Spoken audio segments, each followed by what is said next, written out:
Good morning mga kasari, may bago akong tips na isi-share ngayon sa inyo kung paano ko dadamihin yung ating mga customer mga kasari.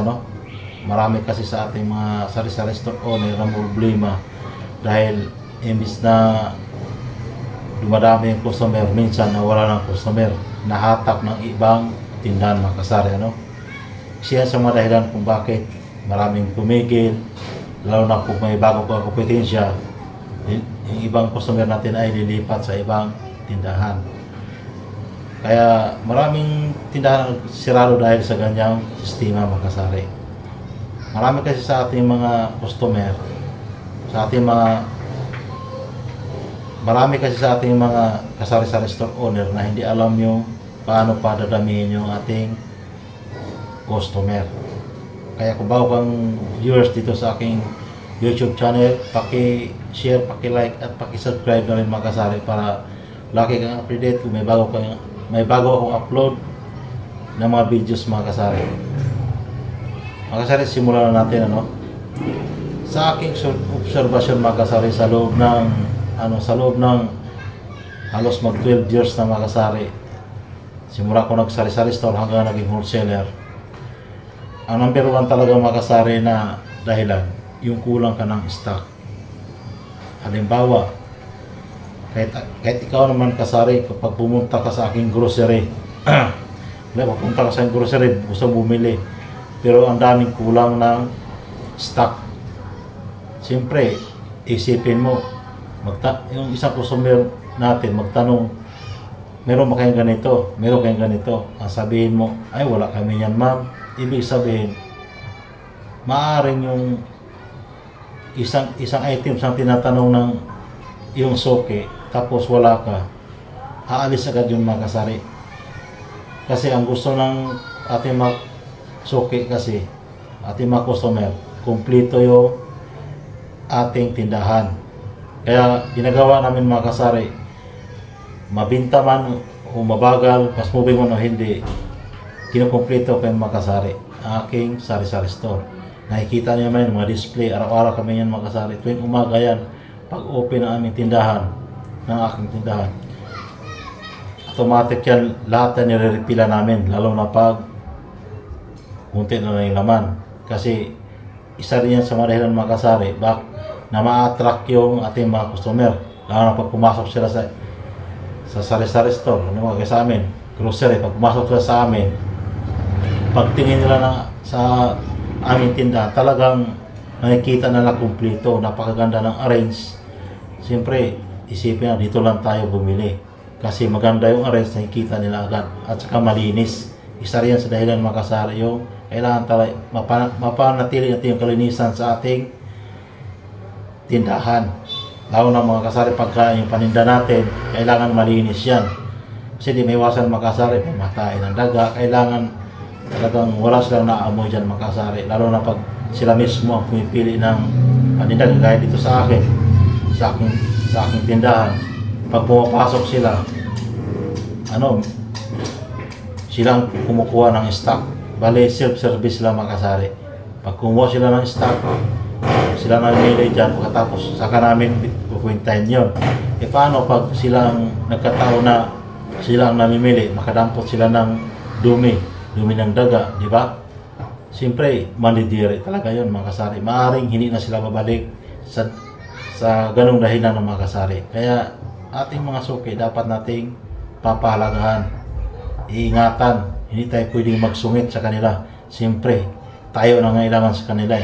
Kung hindi dahil sa kanila, malamang, kagaya sa akin, wala rin akong ganitong narating na ng dating sari-sari store, naging mini grocery na, at ngayon ay nag-wholesale ako mga kasari.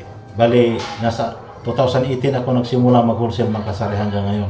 Sa awa ng Diyos, tuloy-tuloy pa rin tayo. Kaya sinisigap natin na may angat pa ma-improve pa ang ating kalaman sa pagninegosyo. Siyempre, nandito na tayo. Kailangan natin yung i-improve pa natin ang ating kalaman.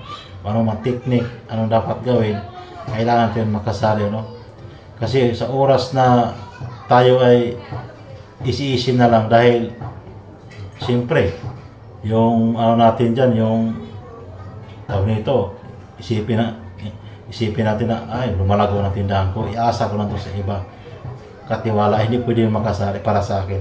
Talagang sa akin, ako talaga mismo ang mamanage sa aming tindahan.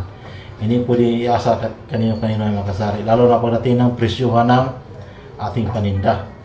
Kasi siyempre, alam natin kung magkano papatong, hindi pwedeng masyadong mataas.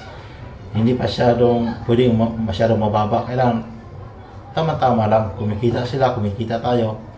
At hindi tayo mas mataas sa ating mga kakompetensya. Isa rin yan mga kasari, yung masyado tayo gusto kumita ng malaki. Pero hindi na alam natin makasari-sari store na sobrang mahal ng paninda, aalis yan makasari. Kasi ang isipin kasi ng iba, katwiran ng iba, bakit di man mapanis yung paninda ko? Yan naman talaga yung isa sa mga number 1 dahilan eh. Hindi naman mapanis yung paninda ko, bakit magbaba ako, di ba? Yan, hanggang wala nang bumibili sa iyong paninda, hanggang sa na-expire na lang yung paninda mo, hindi mo na i-rolling, hanggang na unti-unti mo nang kinakain yung paninda mo, siyempre wala nang bumibili, na-discourage ka na, kinakain mo na yung paninda mo, kinukonsumo nyo na, hanggang magsarado na makasari. Kaya makasari, maging aware tayo sa mga ganung bagay, kasi kung gusto natin lumago yung ating sari-sari store, dapat tayo ay magpupursige. Dapat bigyan natin pahalaga yung ating mga soke. Kaya sa amin dito, siyempre, may simpleng pamamaraan, serbisyo na talagang karapat-dapat para sa kanila. Hindi yung pagdating pa lang, susungitan yung kaya yung aking mga kasama ko rito, pamangkin kapatid, sinasabi ko sa kanila yan, na lalo na yung mga kapatid ko, mga kasama namin dito iba, siyempre, kung gusto lang ng trabaho, pagbutihan nila kasi yung aking tindahan, marami na rin ako natutulungan makasari. Nandito yung kapatid ko, pamangkin ni Mrs. nandito na rin sila nag-aral sa akin, at paano, natutulungan din sila. Yung walang trabaho, kahit kunti lang sahod natin, at least, natutulungan din sila. Siyempre, wala silang trabaho. Lalo na panahon ng pandemic, makasari. Noong panahon ng pandemic, ang dami namin dito sa aming tindahan. Kasi wala silang mapuntahan. Pero wala akong magawa, no choice. Di bali wala akong kita, at least, lahat nabubuhay makasari. Tulong-tulong kami noong pandemic.